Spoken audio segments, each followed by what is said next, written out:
want to talk to you today about staying positive toward yourself. The most important relationship you have is the relationship with yourself. Too many people don't like who they are. They focus on their faults and weaknesses. They relive their mistakes and failures. They wish they were different. If they were taller, had a better personality, looked like their cousin. Instead of accepting themselves as a masterpiece, they're critical toward themselves. And they wonder why they're not happy, why they don't have good relationships. It's because they don't like themselves. If you don't get along with you, you're not going to get along with other people. The best thing you can do for your family, for your friends, is be good to you. Be kind to you. Be merciful to you. Be forgiving to you. Be loving to you. You're good to others. Why aren't you good to you? You don't criticize your friend. Why are you criticizing you? You compliment your coworker. When's the last time you complimented yourself? You admire their talent. Why don't you admire your talent? Start being good to you. That's not being selfish. That's not arrogant. That's loving yourself. Too many people go through life against themselves, feeling wrong on the inside. I heard someone say, I discovered the enemy, it was me. Are you your enemy? Are you defeating yourself? Limiting your dreams? Sabotaging your relationships? All because you don't like you? You have enough people and circumstances against you. Don't be against yourself. When you wake up in the morning, don't lie in bed and think of everything wrong with you. What you don't like about your looks. Relive your mistakes. Why didn't I finish college? I should be more disciplined. I lost my temper yesterday. Instead of focusing on what's wrong with you, start focusing on what's right with you. You may have weaknesses. You've made mistakes. We all have. But there's a lot more right with you than there is wrong with you. Dwelling on the negative doesn't help you to do better. Beating yourself up for past mistakes doesn't move you forward. The better you feel about yourself, the better you'll do. The more you like yourself, the further you'll go. You can't give away what you don't have. If you're in turmoil on the inside, mad at yourself, critical, condemned, that's what you have to give. If you're hard on yourself, you'll be hard on others. If you don't forgive yourself, you won't forgive others. If you don't get along with you, how can you get along with your family? The best thing you can do is start being for you. When you love yourself, then you can love others. When you're kind to yourself, then you can be kind to others. It starts with you. Well, Joel, I have all these faults, these weaknesses. Once I overcome, once I learn to control my temper, be more disciplined, quit saying things that I shouldn't, then I won't be down on myself. If you're waiting to perform perfectly before you feel good about who you are, you'll be waiting your whole life. You have to accept yourself while you're in the process of changing. You have to own your own happiness. Take it away from other people demanding that they make you happy. Your kids are not going to make you happy. Your spouse is not going to make you happy. A big house is not going to make you happy. Own your own happiness and be responsible for doing those things that bring joy into your own heart, independently of life and people and money and all of that stuff. Right. It doesn't necessarily give you a happiness. You have to take responsibility of that peace and that joy that lives inside of your heart and not inside of your stuff. The second thing that I think people need to do is challenge their own story, because people torment themselves by how they see their life. They've told themselves a story as if it were the truth, when it is really a perspective truth. And sometimes you've narrated a story that you beat yourself to death with. Challenge your own story. Change the way you talk to yourself about who you are and what happened to you and what you're going to do in your life. You wrote the script. Change the story. The third thing that I think is very important is to enjoy the journey, not the destination. A lot of us delay our happiness. When I get to this level, when I get my degree, when I get the kids, when I get married, I'm going to be happy. Enjoy the journey. Enjoy the whole step, the whole process. Every day that you get up to strive for whatever it is you're after. You don't celebrate when you get to the finish line. Celebrate all along the way. The other point is make relationships count. making your relationships count, because everything is about relationships. First of all, your relationship with God. That's a very important thing to have, because as long as you know that there's somebody in charge, you don't have to bear the brunt of the responsibility and the weight of what's going on in your life. You can talk to the boss. Okay. Number two, enjoy your relationship with yourself. If you don't like you, it makes it hard for me to like you. Enjoy your relationship with yourself, and then anybody else who comes in, they enter into a party you already started. And then the relationship with your kids, the relationship with your spouse, the relationship with your friends, taking time to enjoy the relationships, because there is no fruit. Nature teaches us that there is no fruit without relationships. You cannot be fruitful by yourself. In business, in home, in life, in church, I don't care what it is, you are no more than the relationships you surround yourself with, and make sure that those are good ones. The fifth thing that I really ascribe to is balance work with play. You can't do all of either one and be successful. And to those whom much is given, much is required. And if you work really hard, you're a really diligent person, make sure that you do some play to balance your life out. If you play real hard but you don't work very much, you're going to be fun, but you're going to be hungry. You can protect yourself from negativity. And that's what stops most people, negative thoughts. You can coat your mind from negativity. It's a real simple exercise to do. I do it every morning before I walk out the door. So I walk out as a positive person. You know, I get tired sometimes. That's different from being negative, because I get mentally drained from my job at times. But to coat your mind from negativity, the way you can put a coating around your mind is with one simple thing: gratitude. Gratitude erases negativity. I'm going to show you how this works. If you wake up in the morning and you start having negative thoughts, man, this ain't my day. I woke up on the wrong side of the bed. I'm tripping. I just don't feel myself. Every time you feel in the middle of the day, if you feel yourself doing that, stop. Just stop for a second and start going over in your mind everything you have to be grateful for. Not everything you want, everything you already have, because what you have is substantial. The fact that you can walk, that's a blessing. The fact that you woke up, that's another blessing. The fact that you can see, think, reason, that's another blessing. The fact that you can go somewhere and get yourself something to eat, that's another blessing. The fact that you can go and turn the key and call someplace home, that's another blessing. The ability to dream is a blessing. The fact that you have an opportunity to get it right is another blessing. The fact that you're beautiful, that's another blessing. The fact that you have any measure of health, that's another blessing. And I'm just talking to you, I don't even know you. I could give you 50 things you ought to be grateful for right now. I don't even know you. Start coating your mind with gratitude. It'll change everything for you. Step number 1, decide to develop the habit right now. The habit of focusing on what's right in your world instead of what's wrong. The habit of focusing on what you do have instead of what you don't have in a situation. And as basic as that is, and as well as you know it, you gotta make it a habit. Because those habits form the chain of your ultimate character, of who you become and how you end up living your life. We've got to condition ourselves, because if we don't, we'll go back to the automatic state that most people live in today's society. All you want to do is establish the habit of noticing what you do have instead of what you don't have.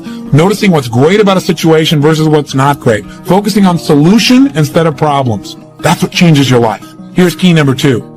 Instead of judging yourself and others, decide, remember these are decisions, decide right now to become curious instead of judgmental. But remember, when you find fault in other people, when you start noticing constantly how they've wronged you, how this person is not good enough, or they're too egotistical, they're too proud, or they don't really care about people, as soon as you start judging other people, you just got to remember something. If you start judging other people, you can also start judging yourself intensely. If you're angry at other people, there's a very good chance you're angry at yourself as well. Maybe we need to perceive more and judge less. Maybe instead of finding fault with other people, without really thinking about what they've gone through to be where they are this day, maybe we can get really curious about what's making this person be in the state they're in, or what's the motivation behind this person's anger. Remember, we got to judge less, perceive more. We got to get curious. Instead of living in a society where we're so afraid to believe in anything or anyone that we believe in nothing at all, and we lose our power of positive thinking. We try to protect ourselves from things we maybe not even need to protect ourselves from. Free yourself from the disease of making others wrong, and you'll free yourself from the disease of making yourself wrong. You have a lot more energy to create solution instead of problems. It's part of the power of positive thinking instead of falling for the destructive power of negative thinking. Remember, get curious instead of judgmental. Here's key number 3. If you really want to develop the power of positive thinking as a habit, as a lifestyle, as a strategy for success, then decide right now to find something to appreciate from any seemingly negative person or situation, and develop the habit of giving compliments. See, if you really want to have some more positive feelings in your life, you got to keep focusing on what's right. You got to get curious. And most importantly, you got to find something to appreciate even in the tough times. Because in reality, as we've talked about so often before, the toughest times in your life sometimes provide you with the real resources to change your life. So what we've got to do is find something to appreciate. Not someday when things work out. We got to appreciate where we are right now. Choosing you and not being guilty about it. The pursuit of your own happiness is enough of a reason to make a major change.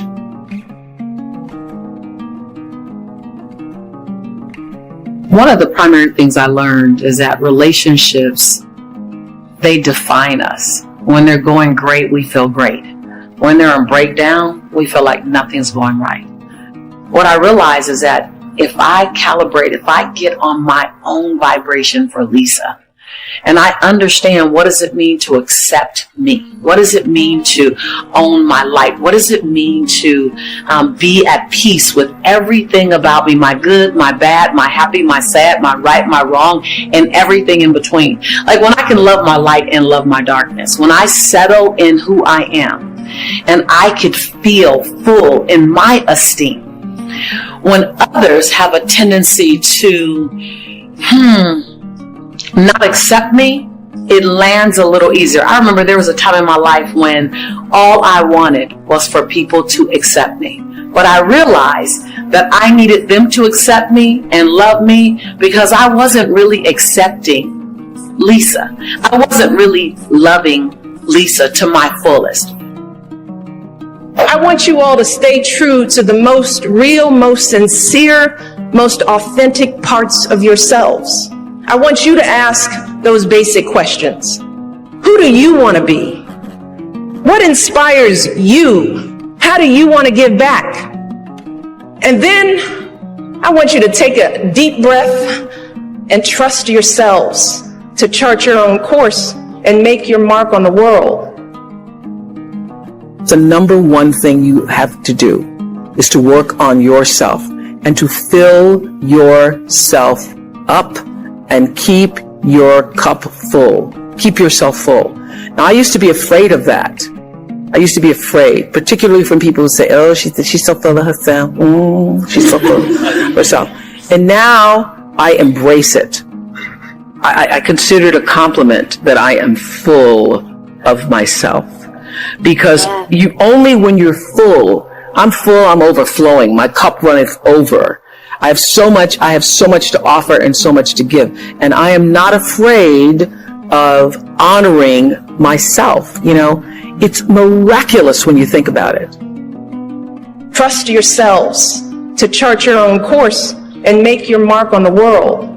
Maybe it feels like you're supposed to go to law school, but what you really want to do is teach little kids. Maybe your parents are expecting you to come back home after you graduate, but you're feeling a pull to travel the world. I want you to listen to those thoughts. I want you to act with both your mind, but also your heart. And no matter what path you choose, I want you to make sure it's you choosing it and not someone else. If you fully love and show up for you first, then you're less impacted, you're less disrupted when someone doesn't embrace you the way you believe you should be embraced. See, I realize that we are iron for others, iron sharpens iron. We're also triggers for others. There's 1,000 reasons why someone might reject you. My grandmother says, man's rejection is God's protection. So not everyone that's in your space should be in your space. And sometimes people have to opt out on your behalf to help you out. How many times have you been in a friendship or relationship and it ended And maybe not immediately after it ended, but somewhere in the next 30, 60, 90 days, a year, maybe 2 years, you took a deep breath. I actually feel more relief that relationship has transitioned. Whether it's a relationship with a job, a friend, an ex, whatever. So while we don't want to have rejection in our life, I say all rejection isn't bad. And sometimes it's not rejection. It's simply transition. It's simply completion. You know, I realized that I wanted everyone to love me. But when I began to love Lisa, I stopped having to manage or having the desire to manage how other people like me. Your job is to wake up each day and like you. Now, when people reject you, there's something that they're triggered by. When people reject you, there's something in you that's occurring. So if you're finding that you're being rejected in different environments and you're the common denominator, rejection in some cases is feedback. If someone's giving you feedback, multiple people are giving you feedback in the way they're embracing you or letting you go, or in the way that they're sharing how you show up, listen to the feedback. One of the hardest things for me to do was to hear consistent feedback. Lisa, you're stubborn. Lisa, you're stubborn. Lisa, you're stubborn. I defended for years. I am not the average Taurus, the bull, though I'm a Taurus. I'm not stubborn. And then I kept getting the same feedback. And I realized you are stubborn. You can be rigid, because I kept getting that feedback. So if you find that you're getting the same feedback from multiple people and they're not corralling and you know, running a mutiny against you, they're really different environments, different people, then listen to the feedback. Because what I love about feedback, even though it stings, feedback is feeding your future possibility. I'll say that again. You might want to write that down. Feedback is feeding your future possibility. If you choose to take the feedback and embrace it and own it and allow it to elevate you and influence your future decisions, then it can help you to evolve. It can help you to continue to become the person you're evolving into. So rejection could be a form of feedback. And when you talk about being rejected, particularly by women, again, remember, we trigger each other. You know, I used to walk into a room and I could see the energy shifting, but I also walked into the room and I was looking for if the energy shifted. Now, I walk into the room and I look for the person that's going to love and embrace me. I walk in a room, I own my light, I own my greatness, but I also own my humility. And I look for the light that's reflecting me. And I tap into and I'm drawn to that light. And anything else in the room that's not light, that's not love, it can coexist with me, but it doesn't get to influence me. Choosing happiness for yourself is what truly allows you to begin bringing happiness to other people. So during the holiday season, we've already been conditioned to give and give and give and give and give and give and give to others, but it's important to make time for yourself too. That care is the gift you give to yourself. Being able to choose what's right for you and knowing when it is right. Give yourself exactly what you need. You're not looking for other people to validate you. You're looking for other people to affirm, to stand in alignment with you, with what you know to be so, but you're not placing your stock and your self-value in the hands of your boss, your relationship, your children, your family. That you wake up each morning and you say, and I've said this before, I am enough. Today I'm pleased with who I am. Before you start the day, I always say that my job is to like Lisa first. Before anything that occurs today, my job is to like Lisa, to know that I'm going to bring the best version of me in every situation I can. To like me before anyone on Facebook likes me. And to know that I'm okay. What does it mean to be everything to you? That's not an arrogant statement. It's not a place of self-indulgence. It's to recognize that self-care is not selfish. It's to recognize that you...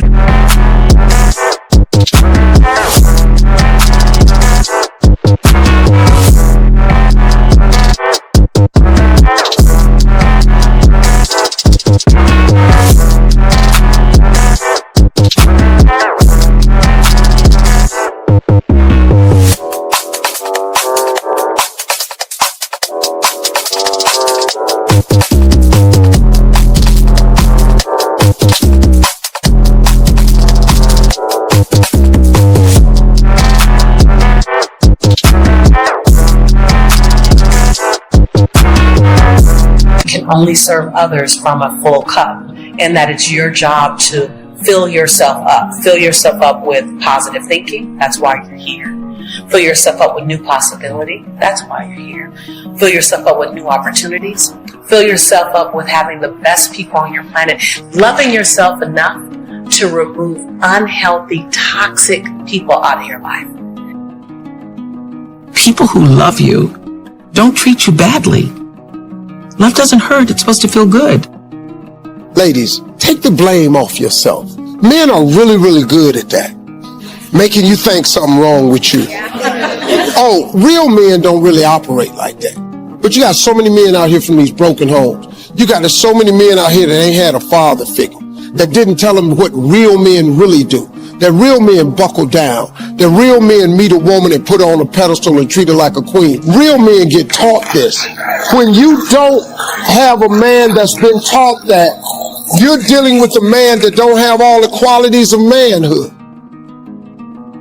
I just wanted to highlight that abuse is unacceptable, and I lived it for 10 years with my abuser, my then husband, and it's something that I felt very ashamed about. And when you're in an abusive relationship, you don't want anybody to know that. It's very embarrassing, and you feel very riddled with shame and guilt. And when I left my abuser, I was wanting to speak about it loud and proud, like this is not okay, and I'm one of the lucky ones. I got out, and it took me 10 years to find the courage to actually leave that behind. If you don't get the lesson, it's a benevolent universe.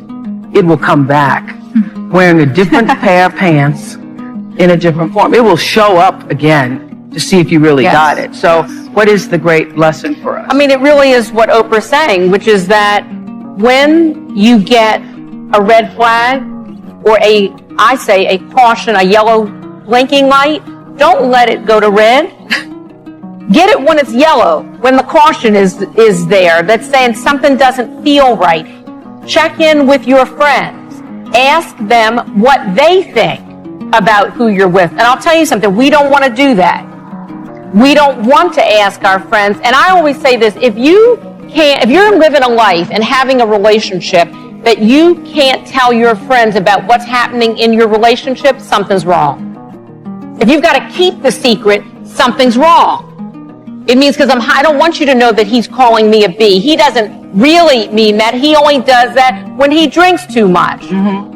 He's not really an alcoholic. That only is because he was stressed last week. Well, last week turns into every kind of day. So part of it is, again, gathering a community, and I call it a truth commission. I have a truth commission in my life. Folks who will tell me the truth even when I don't want to hear it. And we all need that. Yeah, I have it too. You know, we need somebody who will say, you know what, that is like not, I mean, you're out of your mind right now. If you've been in a relationship for 12 bad years, do you want to do 12 more? Stop collecting red flags. What y'all saving them for? Once you get so many red flags, y'all ought to sew them all together, tie them around your neck, and fly your ass out of there. Think of all the times you let a man treat you badly, or someone, your friends, walk all over you. How many times have you let hurtful words or criticism crush you? Well, I was one of those people who was raised not to have a lot of self-esteem. And I know anybody else who was physically violated as a child, as I was, got whippings every day. The lesson of a whipping, the lesson of being heavily disciplined with violence is that you're not worthy, that you're not good enough. And so it takes a long time to get a sense of self-worth and self-value. And so I was in my 20s doing what everybody in their 20s does and looking for love in all the wrong places and looking to be validated by somebody else's view of who I was and wanting them to say, I'm okay. Yes, you're okay. You're okay. And I've done some really embarrassing, ridiculous, crazy ass things over the years, holding onto the bumper of a Datsun Z like I could actually keep him from pulling off. And I remember one time he had left and slammed the door on my hand. And I had, just like a lot of women, had the barrier of, well, you can say anything to me, but you cannot hit me. You cannot hit me. He didn't hit me, but the door slammed on my hand, and I thought, well, that's coming close. That's coming very close. And I remember the door slamming on my hand, falling to the floor, and in front of me was a mirror, and I saw myself on the floor with my hand now bruised and thinking, I have become the woman that I watched my cousin Alice be my whole life as a kid. The only difference is that I'm battered in spirit, and the next step is going to be, who knows? So lying there on the floor is the moment I made that decision that I have now...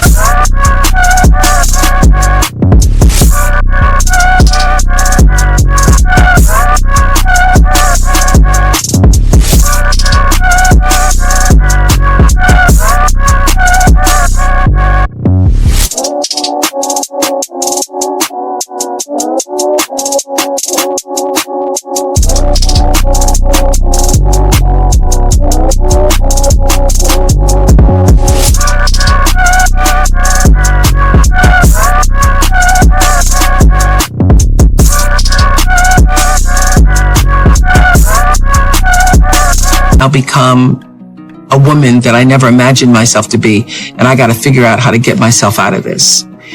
And that was the beginning of the lesson, which is I'm hoping happens to you tonight. Frequent breakups and makeups, high highs and low lows. As tension rises, so does volatility. Tearful, frustrated fights followed by emotional makeups. Hateful and hurtful comments like, you're worthless, I'm not even sure why I'm with you. Followed quickly by apologies and promises it will never happen again. By this point, you've been so conditioned to this relationship roller coaster that you may not realize how unhealthy and maybe even dangerous your relationship has become. It can be really hard to see when unhealthy love turns towards abuse. But it's fair to say that the more of these markers your relationship might have, the more unhealthy and maybe dangerous your relationship could be. And if your instinct is to break up and leave, which is advice so many of us give our friends when they're in unhealthy relationships, that's not always the best advice.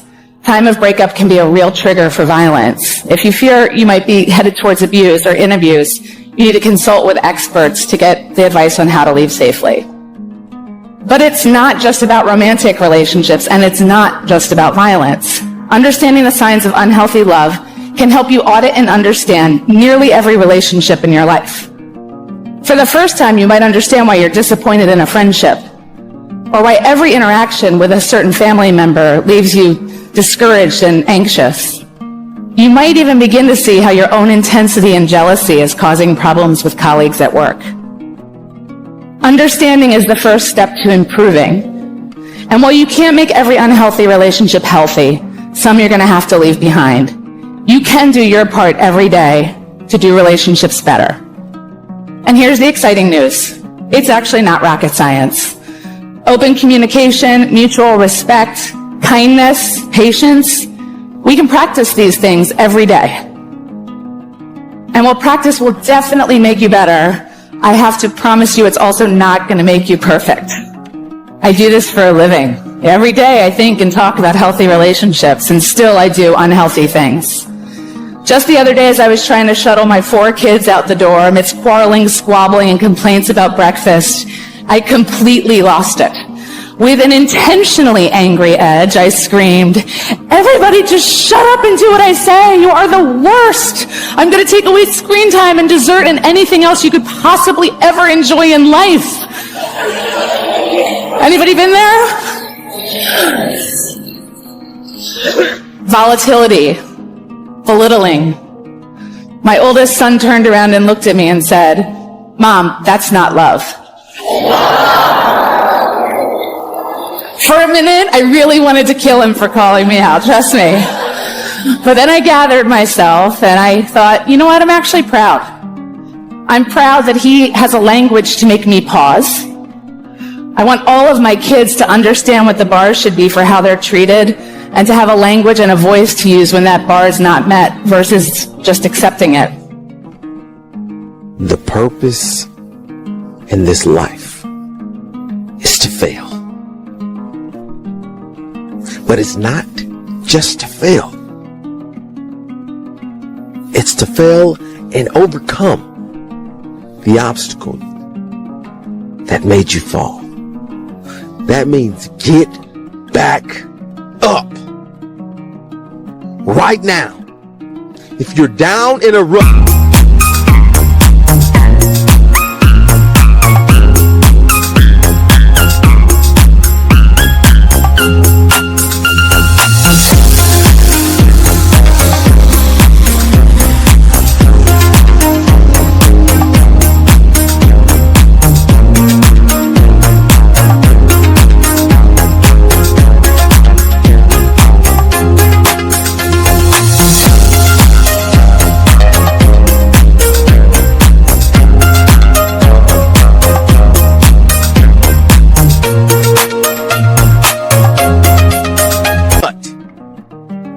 if you're hurting, if you've been betrayed, if you've been fired, if you failed a test, if your marriage ended in a divorce, if you lost a child or a loved one, now is the time for you to get back up on your feet and go fight life again. This world isn't going to cater to you. So you must give all you have in order for you to live a happy life. Yes, we have those ups and downs. But in the end, your success, your happiness, your greatness comes from within.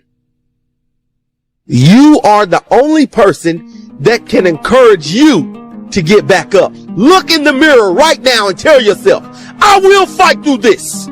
I will make it, and I won't give up. Life, you thought you had me down. But this is the moment I change my mind. I won't let anything keep me down. Every day, you have another opportunity to be and do what you were meant to do on this earth. This decision you're making right now will determine your outcome of your tomorrow. We don't have control over yesterday, but this decision that you're making right now will push you, will purge you, will drive you to have that fire down inside. If you're a father, go and love your children. If you're a teacher, go and teach your class. If you're a coach, coach your team to a championship. If you're a fighter, get back up and keep fighting. Because you are the only one that can fight this battle. I'm not saying the battle's going to be easy. I'm not saying every day you're going to wake up wanting to fight. But you just got to push through those hard times in order to make it to the good times. Your hurt, your pain will drive you to maintain a successful life. And that's what this life is about. Pushing to the next moment to fulfill the greatness inside of you. Life is hard. That's what life is. And these challenges that you face, they're going to do their best to take you down. Do not let them. Stand up, dig in. Line up those problems and confront them. Face them. Fight them. Do not let them bring you down. In fact,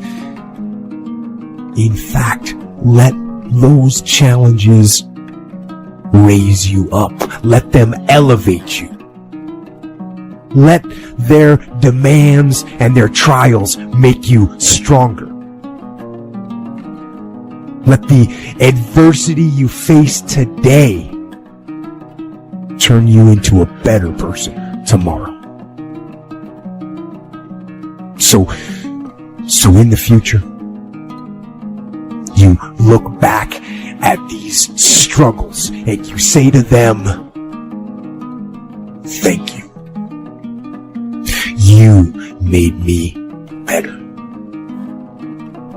Behind every moment of adversity in your life, there is a blessing and a lesson. Every moment of adversity has those two things. Pain always leaves a gift. I want to talk to you today about inviting God into your difficulties.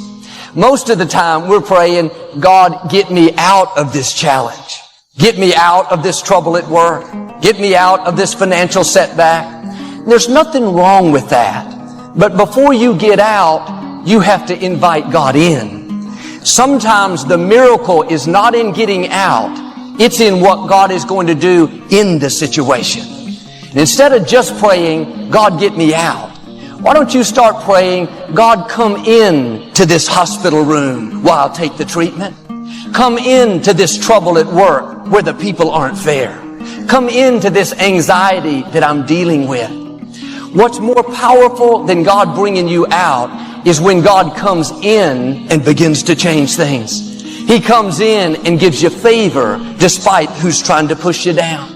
He comes in and gives you strength that you can't explain. Grace to outlast what should stop you. If you're only focused on God bringing you out, then you're going to be disappointed. Because God doesn't do things on our timetable.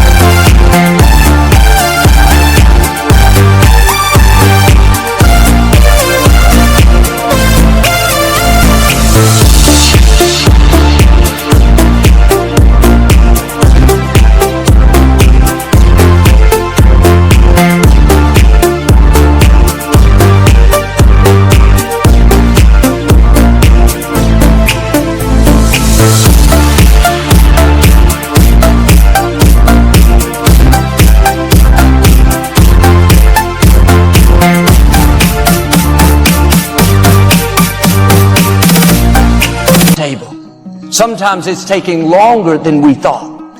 But when you ask God to come in, you can be at rest. God, I know you're right here with me. You are ordering my steps. And at the right time, you'll get me to where I'm supposed to be. You don't have to fight everything. Live upset. Can't sleep at night. That happens when you're only focused on getting out. God is waiting to come in. When you ask Him in, you're saying, God, don't just change the circumstances, change me.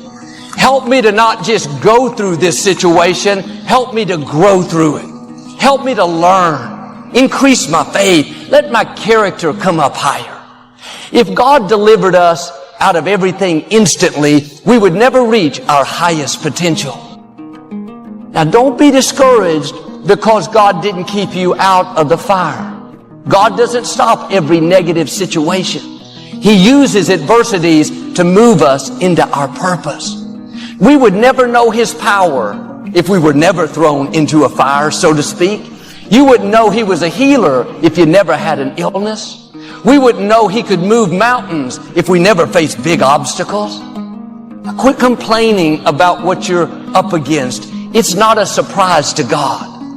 The enemy may have turned up the fire 7 times hotter than normal. They didn't do that without God's permission. God is in control, not just of your life, He's in control of your enemies. Instead of complaining about the fire, start inviting Him into the fire. When He's with you, you cannot be defeated. You and God are a majority. He is a supernatural God. He's not limited by the fire, by the floods, by the famines. What should take you out cannot stop your destiny. Instead of complaining about everything that you don't like, if you'll recognize that God allowed the difficulty. I'm not saying that He sent it, but He allowed it because He had a purpose. And the purpose is not so you can live miserable, worried, and afraid. His purpose is to show His glory through you. It's so other people can see His power and favor on your life. Without great test, you won't have a great testimony. Without big battles, we won't see big victories. When you can say, God, this is what I'm believing for. This is what I'm hoping will happen. But God, even if it doesn't work out my way, I'm still going to give you praise. I'm still going to be good to others. I'm still going to pursue my dreams. That attitude gets God's attention. You're saying, God, not my will, but let your will be done. Instead of praying, God, get me out of this situation, I'm asking you to start praying, God, come into this situation. Help me to have a good attitude. Help me to do the right thing when the wrong thing is happening. When you're in the fire, you can't complain, be discouraged. God, it's not fair. Try a different approach. God, come into this fire with me. God, help me to do the right thing. Change me where I need to change. Burn off things that are holding me back. You have to shine where you are. Have a song of praise when you could be complaining. Keep a smile on your face when you should be discouraged. I know it's not easy, but keep reminding yourself the creator of the universe, the Most High God, is right there with you.